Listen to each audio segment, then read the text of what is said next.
So it used to be that you needed to stand up a current and next-gen cluster to upgrade. So two separate clusters, management overhead, extra hardware, and it was quite challenging to upgrade.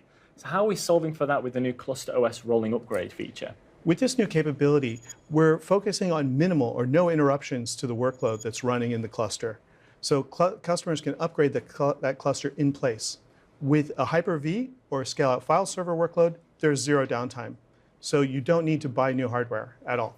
So it sounds like we're streamlining the whole process, making it easier for admins to stay current and ensure that they can maintain standardized server configurations. But how does it work? So in the past, you needed to buy a new set of hardware with equal or greater capacity and stand up that new cluster, and then you need to bring down the workload and move it over to the new cluster. And that was disruptive.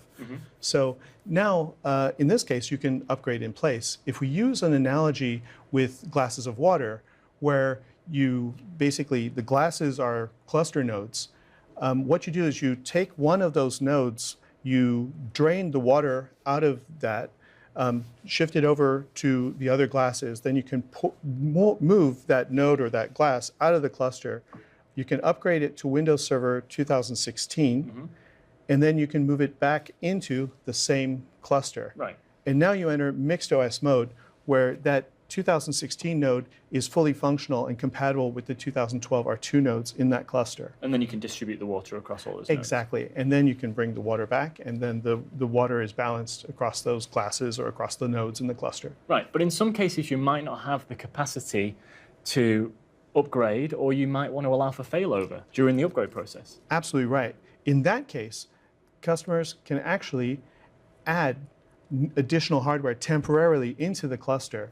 So it would be like adding a glass and then draining, you can then drain the workload into that new glass, and then you can pull that 2012 R2 node or the glass out of the cluster, upgrade it, and then push it back up into the cluster. So is that the end of the process? Is the upgrade then complete? Well, you have to do that for every node in the cluster. You have to upgrade it to 2016.